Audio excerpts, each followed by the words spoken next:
देखो, आज फिर मीडिया तुम्हें ले आया है संतों के बीच में। मैं इस विषय पे कुछ टिप्पणी कर सकूं इतनी मेरी औकात नहीं है, या फिर इस पॉइंट पे सबसे ज्यादा व्यूज मिलेंगे इस बात के लिए मैं ये वीडियो बना रहा हूं, ऐसा भी नहीं। मैं ये वीडियो इसलिए बना रहा हूं कि आपके सामने जो पेश किया जा रहा है वो किस हद तक आपको उकसाने के लिए पूरी स्टेटमेंट को बनाई जाती है। और संतों की परीक्षा संत कैसे लेते हैं और क्यों लेते हैं और कब लेते हैं। हमें हमारे पॉइंट ऑफ व्यू के हिसाब से, हम जिसको मानते हैं उसके हिसाब से, हम जिस पे बिलीव करते हैं, जिस पे श्रद्धा रखते हैं, उसके हिसाब से सबने अपना अपना ओपिनियन अपने मन में ही सही लेकिन दे दिया है। किसी के सामने नहीं रखा, किसी की कमेंट में नहीं डाला है, किसी को रिप्लाई नहीं किया है। लेकिन ये टॉपिक हमने देख के मीडिया में, सोशल मीडिया में, वीडियोस में, या फिर किसी ने रील्स शेयर की होगी, उसके हिसाब से हमने दिमाग में अपना अपना पॉइंट ऑफ व्यू बना लिया। जिसका समर्थन करना था उसके साथ में जुड़ गए हैं, जिसका नहीं करना था उसके साथ में नहीं जुड़े हैं, अपने अपने बायस से। लेकिन इस वीडियो में ना ही किसी का विरोध होगा, ना ही किसी की आलोचना, और ना ही किसी का समर्थन। हम इस वीडियो में देखेंगे कि हम इस न्यूज को कैसे देखें, क्योंकि आपके सामने जो स्टेटमेंट लाया जा रहा है कि रामभद्राचार्य जी ने प्रेमानंद जी महाराज के बारे में कहा कि आजकल के कथावाचक मूर्ख है, और मैं प्रेमानंद जी को चैलेंज करता हूं कि वो मेरे सामने संस्कृत बोल के दिखाए, या फिर मेरे कुछ श्लोक है संस्कृत के उसका अर्थ बता दे। ये दो अलग अलग स्टेटमेंट है। उस पॉडकास्ट में, उस इंटरव्यू में जो पहले बोला गया था कि आप अभी के कथावाचक को किस तरह से देखते, तब उन्होंने कहा कि आजकल के कई ऐसे कथावाचक है जिसकी कोई औकात नहीं है कथावाचन करने की, वो एकदम मूर्ख। फिर कुछ बातें चली, कुछ दौर नया चला। फिर जब आके प्रेमानंद जी महाराज का टॉपिक आया तब उन्होंने कहा, लेकिन उन्होंने क्या कहा था वो भी हम देखते हैं। देखिए, हम इस वीडियो में आखिर तक बने क्यों रहे। तुम तो बोल के चले जाओ, लेकिन तुम यहाँ रुक के देखो, मैं तुम्हारे विचारों की धज्जियां उड़ा दूंगा। जो तुम्हारे सामने पेश किया गया है वो तुम्हें सिर्फ मैनिपुलेट करने के लिए, तुम्हारी अटेंशन देखने के लिए, तुम्हें यहाँ पे ज्यादा से ज्यादा वक्त बिताओ, इसलिए ये मैनिपुलेटिव न्यूज तुम्हारे सामने एक स्टेटमेंट बनकर आई। देखिए, अभी सबके पॉइंट ऑफ व्यूज की बात करते हैं कि रामभद्र जी की जो अभी विवादित जो बात थी, उनमें उनके समर्थक ये कहेंगे कि रामभद्राचार्य सही है, अगर तुम्हें शास्त्र का नॉलेज नहीं है तो तुम ऐसी बात क्यों कर रहे हो। शास्त्र का नॉलेज होना नेत्र के भांति है। अगर तुम शास्त्र को नहीं जानते हो तो तुम अंधे हो। उसका समर्थक का यही कहना है। प्रेमानंद जी महाराज के जो समर्थक होंगे वो इस पे ये कहेंगे कि शास्त्र तो ठीक है, वो भी प्रेमानंद जी महाराज भी शास्त्र की अवहेलना नहीं करते, वो भी उसकी रिस्पेक्ट करते हैं। लेकिन प्रेमानंद जी महाराज एक भक्तिमय जीवन बिताने की बात करते हैं, इसलिए उनके समर्थक ये कहेंगे कि ज्यादा घमंड करने की जरूरत नहीं है, तुम्हारा ज्ञान तुम अपने पास रखो, तुम्हारा संस्कृत के श्लोक वो भी तुम अपने पास रखो। हम भक्तिमय जीवन जिएंगे, हमें भक्ति से, नाम जप से ही ईश्वर प्राप्ति हो चुकी है। हमें शास्त्र के तुम्हारी तरह ऐसे अहंकार में जीने की जरूरत नहीं है। ये होगी दोनों के समर्थक की बात, जो एक दूसरे की बातों को काटना चाहते हैं। एक तरीका है न्यूट्रल रहने का, कि जैसे रामभद्राचार्य जी ने एक चैलेंज थोप के उन्होंने जो बात कही, उसके वो कहने का तरीका जो है वो गलत है, वो सामने वाले की डिसरिस्पेक्ट करता है, क्योंकि वो ऐसा कह रहे हैं। ऐसा उन्होंने कहा भी नहीं कि मैंने कोई चमत्कार किया है। बात लोग कर रही है कि ये चमत्कार है कि बिना किडनी के इतने सालों से वो जिंदा कैसे रहे। ये बात लोग कर रहे हैं। उन्होंने कुछ नहीं कहा कि मैं चमत्कारिक पुरुष हूं। वो ऐसा कहते हैं कि चमत्कार राधा रानी का है, मैं तो सिर्फ एक मनुष्य हूं, हाड़ मांस का देह हूं। उनका कहना वही है। लेकिन जो आप देखो, रामभद्राचार्य जी कहते को हमें खुद को पता है कि वो डायलिसिस पे उनकी जिंदगी अभी चल रही है। अगर डायलिसिस ना करवाए तो उसकी जिंदगी कब खत्म हो जाए बता नहीं सकते। हमें पता है। हम चमत्कार इसलिए बोल रहे हैं कि हमारी उस पे आस्था है, हमारी श्रद्धा है। हम ऐसा नहीं बोल रहे कि वो फ्रॉड है, हमें धूत रहे, लेकिन हमारी आस्था है, हमारी श्रद्धा है, इसलिए हम इसे चमत्कार मान के चलते हैं। आप उसको चमत्कार मानो या ना मानो, ये आपकी मर्जी है, उसमें हम कुछ नहीं कर सकते हैं। लेकिन चमत्कार नहीं है, ये बात हमने रामभद्राचार्य जी के मुंह से जब सुना तो हमने ये सोच लिया कि उन्होंने प्रेमानंद जी महाराज के ऊपर ये बोला कि कोई चमत्कार नहीं है। लेकिन उन्होंने जो लोग बोल रहे हैं कि एक चमत्कार है, उन्होंने उसको जवाब दिया है कि ये कोई चमत्कार नहीं है, वो डायलिसिस कर रहे हैं इसलिए जिंदा है, उसको जीने दो, जो कर रहे हैं उसको करने दो। पूरे पॉडकास्ट में उन्होंने ये कहा। हालांकि उन्होंने शुरुआत में कहा है कि मैं उसको चैलेंज करता हूं, वो बात दूसरी है, लेकिन बाद में आप जो कह रहे हो कि कोई चमत्कार नहीं है, वो उन्होंने हमको कहा है। और बाद में जो उन्होंने कहा है, उन्होंने क्या कहा है कि प्रेमानंद जी महाराज का मैं द्वेष नहीं करता हूं, वो मेरे बालक के समान है। आयु में देख लो, अनुभव में देख लो, हर किसी में देख लो, वो उनके बालक के समान है। तो उन्होंने क्या कहा कि मैं प्रेमानंद जी, उन्होंने एक तरह से रिस्पेक्ट दे के कहा कि मैं प्रेमानंद जी से द्वेष नहीं करता। वो भजन करते हैं, डायलिसिस पे उनकी जिंदगी चल रही है तो उसको चलने दो। इसमें आप चमत्कार को मत जोड़ो, क्योंकि मैं चमत्कार को नहीं मानता। तो उन्होंने चमत्कार हम जो लोग बोल रहे हैं उसका विरोध किया है, ना कि प्रेमानंद जी महाराज ने कभी ऐसा बोला कि मैंने ये चमत्कार कर दिया। समझ आया कुछ यहां तक? अगर नहीं समझ आया तो फिर से देखो, क्योंकि तुम लोगों को सिर्फ एक स्टेटमेंट की आदत पड़ चुकी है, बस एक ओपिनियन बनाने के लिए, आंदोलन में घुस जाने के लिए। तुम्हें एक डीप नॉलेज, एक अपने पॉइंट ऑफ व्यू को बनाने का तरीका तुम्हें नहीं आता। हर किसी के अपने अपने पॉइंट ऑफ व्यूज होते हैं। उनमें मैंने रामभद्र जी के समर्थक का बताया, प्रेमानंद जी महाराज के समर्थक का बताया, न्यूट्रल तरीका अभी जो हमारा चल रहा था वो बताया, और एक दूसरा पॉइंट ऑफ व्यू से संतों का पॉइंट ऑफ व्यू, वो हम लास्ट में कवर करेंगे। तब तक आपको रुकना पड़ेगा। अभी उस पूरे पॉडकास्ट में क्या क्या बात हुई ये हम समझते हैं। रामभद्राचार्य जी ने कहा कि वो लोग जात पात को नहीं मानते, ऊंच नीच को नहीं मानते, उनका कोई पक्षपात नहीं रहा। ये उन्होंने पॉडकास्ट में कहा है। मैं अपने मुंह से अपने दिमागी घोड़े दौड़ा कर कुछ नहीं, अगर जो उन्होंने कहा मैं उनके नाम को एक तरह से क्रेडिट लेके बोलूंगा, दे के बोलूंगा, ठीक है। उन्होंने कहा हम जात पात को नहीं मानते, हम ऊंच नीच को नहीं मानते, हम पक्षपात को नहीं मानते। सब वर्ण, ब्राह्मण, क्षत्रिय, वैश्य और क्षुद्र,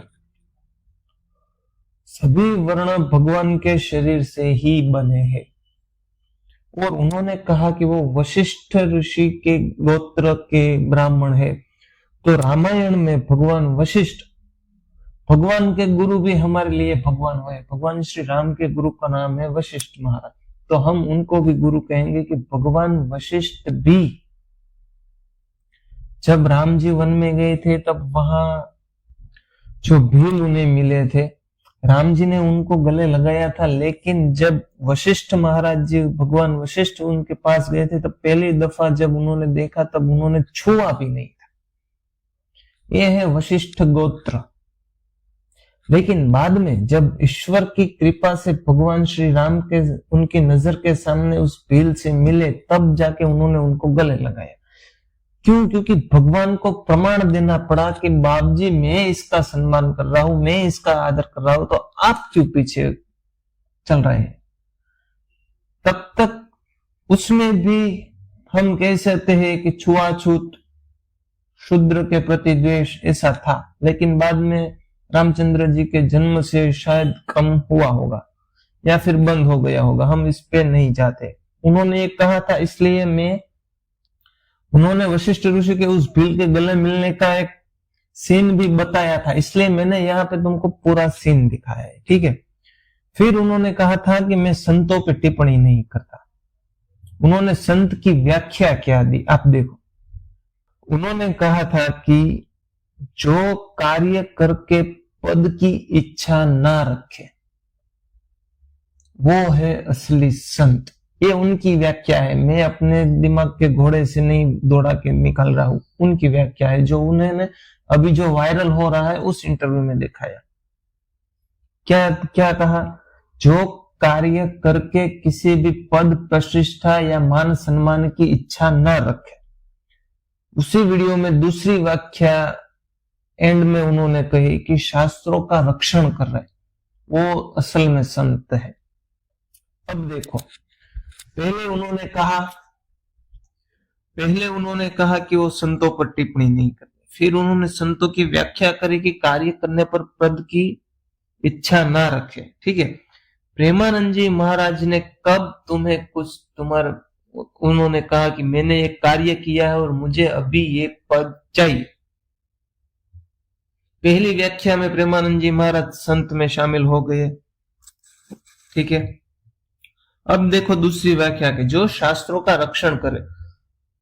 मुझे नहीं पता संतों की व्याख्याएं कितनी हो सकती है, लेकिन रामभद्राचार्य जी ने जो व्याख्याएं करी है, हमें उसके हिसाब से, जो हमारे पास अभी दो व्याख्याएं उन्होंने कही, तो उन दो व्याख्याओं के ऊपर हम चलते हैं। दूसरी व्याख्या उन्होंने कहा था कि शास्त्रों का रक्षण करे।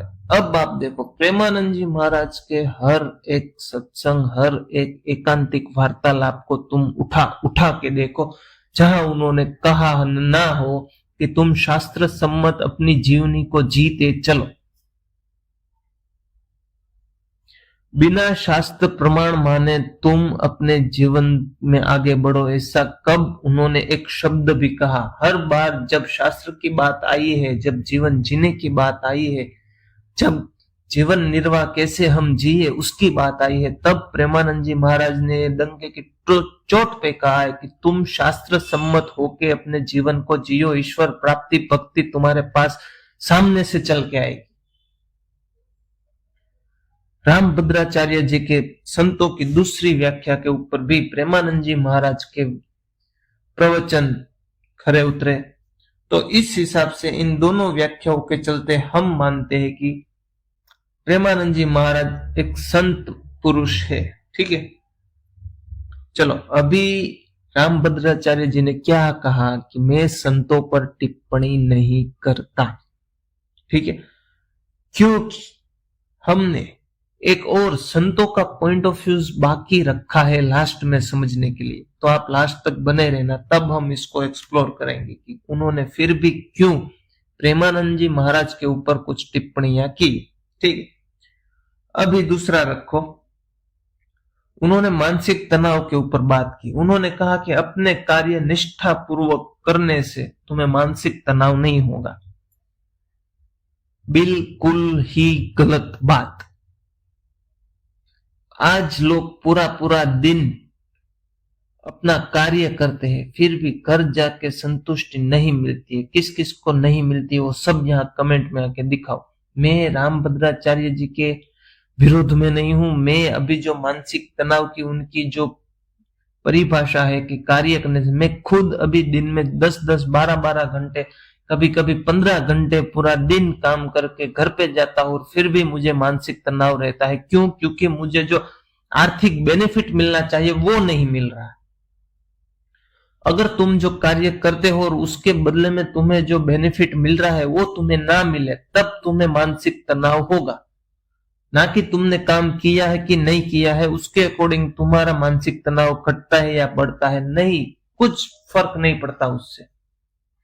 तुम्हारा मानसिक तनाव तब बढ़ेगा जब तुमने जो कार्य करके दिया है उसके अकॉर्डिंग सामने से जो तुम्हें मिलना चाहिए वो तुम्हें नहीं मिल रहा है, फिर चाहे वो पैसा हो, फेम हो, कुछ भी हो। पूरा दिन निष्ठापूर्वक काम करने पर गधे भी कर लेते हैं, लेकिन जो सामने से तुम्हें कुछ मिले तब तुम्हारा मानसिक तनाव दूर होगा, ना कि सिर्फ अपना कर्म करने से। कर्म तो हर कोई कर लेगा, लेकिन वो खुश है ऐसा तुम कह नहीं सकते कभी भी। अगर निष्ठापूर्वक करे फिर भी, ना करे फिर भी।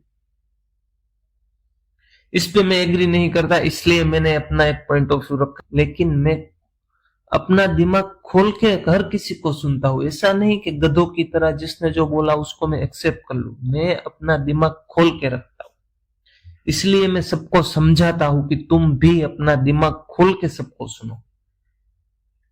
रामभद्राचार्य जी ने कहा था, उसी इंटरव्यू की बात चल रही है अभी भी, कहीं और हम नहीं गए, जो तुमको विवादित लग रहा है ना उसी के इंटरव्यू की। उन्होंने कहा भगवान श्री राम ने 1,58,000 वर्ष राज किया, जन्म नहीं राज किया। जन्म के बाद वनवास हुआ, बड़े हुए, शादी हुई, फिर वनवास हुआ, वनवास से लौटे, फिर बाद में 1,58,000 वर्ष तक राम जी ने राज किया। और अभी देखो रामभद्राचार्य जी हमारे सामने ये बोल रहे हैं कि वाल्मीकि महाराज ने जो रामायण लिखी थी, आज जो हम पढ़ रहे हैं वो भी गलत है। हमें नहीं पता सही क्या है और गलत क्या है, लेकिन उनको पता है सही क्या है और गलत क्या है। तो हम अभी जो मानते हैं उस हिसाब से कि वाल्मीकि जी ने जो नक्षत्र राम जी के जन्म पर बताए थे, जो ग्रह दिशा बताई थी, जो एस्ट्रोलॉजी के इफेक्ट्स बताए थे, उस हिसाब से उसके अकॉर्डिंग एक सिस्टमेटिक सॉफ्टवेयर में वो एग्जैक्ट नक्षत्र आज से पहले कब बने थे, तो उसकी गणना ज्योतिष शास्त्र के अनुसार जब की गई तब उनमें पता चला कि 7,139 वर्ष पहले राम जी का जन्म हुआ। रामभद्राचार्य जी अभ्यास को, एजुकेशन को, गणित को सबसे श्रेष्ठ मान, इस पॉडकास्ट में हमने ये पाया कि वो इन सबको श्रेष्ठ मानते हैं शास्त्रों के बाद। तो अगर हम एजुकेशन के तौर पर या आर्कोलॉजिकल साइट्स के तौर पर अगर हम देखें, ज्योतिष गणना के अकॉर्डिंग आर्कोलॉजिकल साइट्स प्लस ज्योतिष गणना प्लस नक्षत्र की जो स्थिति बैठ रही है, जो ग्रह दिशा लग रही है, उनके हिसाब से सिर्फ 7,000 सालों पहले, चलो 8,000 लगा लो, 9,000 लगा लो, 10,000 लगा लो, 10,000 साल पहले, 10,000 है नहीं लेकिन मैं बोल रहा हूं बोलने के लिए, तो फिर 1,58,000 वर्ष तक राम जी ने राज कैसे किया? जन्म के 10,000 साल हम गिन रहे हैं और यहाँ पे देखिए अपने अपने पॉइंट ऑफ व्यू होते हैं। मेरा पॉइंट ऑफ व्यू मैं अपने हिसाब से रख रहा हूं, वो अपने पॉइंट ऑफ व्यू को, वो युगों के हिसाब से उसकी गिनती होगी, मुझे नहीं पता। लेकिन अभी वो जो एजुकेशन को एक महत्व दे रहे थे, प्रेमानंद जी महाराज के ऊपर उन्होंने कहा था कि वो और अभ्यास करें। हालांकि वो आध्यात्मिक अभ्यास की बातें होगी, लेकिन उस वीडियो में उन्होंने बार बार कहा था, मैं एक पढ़ा लिखा इंसान हूं, मैं एक पढ़ा लिखा इंसान हूं, मैं एक पढ़ा लिखा इंसान हूं। उस हिसाब से एजुकेशन को वो मानते हैं। तो फिर एजुकेशन के हिसाब से, हमारी आर्कियोलॉजिकल सर्वे के हिसाब से, ज्योतिष गणना के हिसाब से, ग्रह नक्षत्रों की स्थिति के हिसाब से 7000 साल पहले भगवान श्री राम का जन्म हुआ था। लेकिन यहाँ पे रामभद्राचार्य जी कहते हैं कि 1,58,000 साल पहले राम जी ने नहीं, 1,58,000 साल राम जी ने राज किया था, पहले नहीं, राज किया है। देखो, मैं यहाँ पे उनका विरोध नहीं कर रहा हूं, लेकिन बात यह है कि अगर विरोध किसी का भी दिखाया जाए तो तुम इस विरोध में घुस सकते हो। उनका पॉइंट ऑफ व्यू होगा कि एक कलयुग चल रहा है, उसके अकॉर्डिंग हमारा 7000 साल होते हैं, लेकिन वो त्रेता युग था, उस युग में राम जी का जन्म हुआ था और वो युग 32 लाख साल का है। उस हिसाब से 1 लाख साल हम चला भी सकते।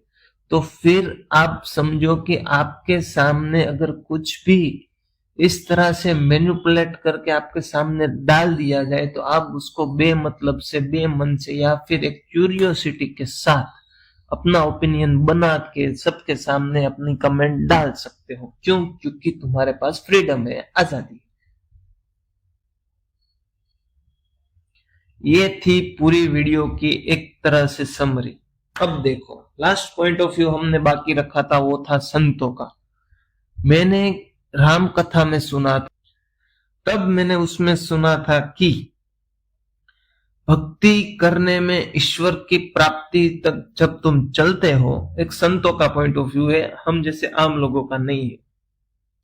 जब तुम भक्ति में ईश्वर की प्राप्ति की ओर अग्रसर होते हो, तब तुम्हारे रास्ते में कई सारे अवरोध आएंगे। पहला है तुम्हारे अपने, दूसरा है लोग, मतलब इसको एज ए लाइन वाइज नहीं, लेकिन हाँ, ये सब एक तरह से अवरोध बन सकते हैं। लाइन वाइज नहीं है, आगे पीछे हो सकते हैं, आप अपने हिसाब से देख लो। पहला है अपने, दूसरा है लोग, तीसरा है संतगण, चौथा है देव, पांचवा है असुरी शक्तियां। जब तुम्हारे अपने तुम्हारे खिलाफ खड़े हो जाए, तब समझना कि तुम भक्ति में कुछ और आगे बढ़ चुके हो।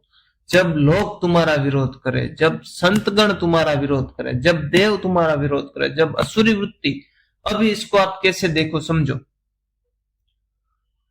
श्री भरत, राम जी के भाई, जब राम से मिलने घर से निकलने वाले थे, तब पहले उनकी माता कौशल, राम जी की माता कौशल्या ने, अब आप कहेंगे आपने तो भरत की माता तो कई थी, आपने कौशल्या को उनकी माता क्यों बना दिया? क्यों? क्योंकि तुमको विरोध करना है। मेरे कमेंट बॉक्स में आओ, कर लो, ठीक है। राम जी की माता कौशल्या ने भरत जी को मना किया कि भाई अभी तू मत जा, रहने दे, हम बाद में चलेंगे। अपने हुए ईश्वर की प्राप्ति के लिए विरोध में, अवरोध में। दूसरा है लोग, जब राम जी को अपने भरत जी को अपने व्रत के अकॉर्डिंग चल के नंगे पैर राम जी के पास पहुंचना था, तब लोग भी साथ में उनके साथ नीचे खुले पैरों से चलने लगे। क्यों? क्योंकि भरत जी भी खुले पैर चल रहे थे और उसके पैरों में छाले पड़ गए थे, खून निकल रहा था। जब लोग भी उसके साथ ऐसा करने लगे तो उन्होंने अपना व्रत भंग किया और रथ पे बैठ गए। यहाँ पे लोगों ने उनका विरोध किया, फिर उन्होंने लोगों से दूर अपना व्रत चालू किया, तब जाके सब सही से हो पाया। तीसरा है संतगण, जब भरत जी राम जी से मिलने के लिए वशिष्ठ बाप जी की रजा लेने गए तो उन्होंने भी पहले मनाया, समझाया, फुसलाया, बहलाया, सब कर लिया, लेकिन भरत जी नहीं माने। क्यों? क्योंकि उसकी निष्ठा पूरी थी। संतगण खुद भी भक्ति का विरोध करेंगे ईश्वर प्राप्ति के रास्ते को। चौथा है देव। भरत जी का तो कुछ नहीं देवों ने बिगाड़ा था, क्योंकि मैंने उस कथा में सुना था कि जब देव भरत जी के रास्ते में उसकी परीक्षा लेने आए थे, तब ब्रह्मा जी ने उनको कहा कि अगर तुम राम का द्रोह करोगे तो राम तुम्हें माफ कर देंगे, लेकिन राम स्नेही भरत का, राम के भक्त के दोष अगर तुम करते हो तो राम के प्रकोप से तुम नहीं बच सकते। इसलिए वहां पे देवों ने उनके फूलों, उनके रास्तों पे फूल बिछा दिए थे। लेकिन देव ने कहां पे भक्ति के मार्ग में अवरोध पैदा किया था कि जब हनुमान जी मां सीता की खोज में लंका जा रहे थे, पूरा दरिया पार करके, मां सीता जी को भक्ति का स्वरूप, एक ईश्वर, एक साधक का स्वरूप मान के मां सीता को भक्ति बना के जब एक साधक भक्ति की ओर अग्रसर होता है, तब देवों ने बीच में समुद्र में उसका अवरोध किया। उन्होंने त्रिजटा नाम, शायद त्रिजटा होगी, मुझे एग्जैक्ट नाम नहीं पता, अगर किसी को नाम पता हो तो यार कमेंट में लिख देना। तो उन्होंने हनुमान जी की परीक्षा लेने के लिए देवों ने समुद्र में उनकी परीक्षा ली थी। अभी मुझे कुछ नाम नहीं पता इसलिए मैं कुछ बोल रही ना हूं। और बाद में लंकिनी ने लंका में प्रवेश करने से पहले उनकी परीक्षा ली। अब आप इसको प्रेमानंद जी महाराज के ऊपर देखो। पहले उनके अपने घर से विरोध हुआ होगा, निकले तब। दूसरा है लोग। अभी हाल ही में देखो उनके एक कमेंट पे, एक स्टेटमेंट पे या फिर एक प्रवचन में पूरे समाज ने नारी जाति का समर्थन करने के लिए उनका विरोध किया। किडनी फेल है, देवों ने उसका परीक्षा कर ली। असुरी वृत्ति मीडिया हम ले सकते हैं, आजकल का मीडिया असुरी वृत्ति हो, बार बार उनके फोटोज को सामने दिखा दिखा के उनके प्रति समाज में द्वेष पैदा करने की कोशिश कर रहे हैं, वो है असुरी वृत्ति। और बचा कौन? संतगण। अभी संतगण की परीक्षा प्रेमानंद जी महाराज की बाकी दिख रही है, क्योंकि अभी तक कोई ऐसे संत नहीं मिले जो उनकी अवहेलना करते हुए, उनको चैलेंज करते हुए, उनकी परीक्षा करते हुए सामने आए। और अभी मैं उस राम कथा के जो मैंने सुनी थी उस हिसाब से देखूं तो अब प्रेमानंद जी महाराज ईश्वर प्राप्ति के रास्ते में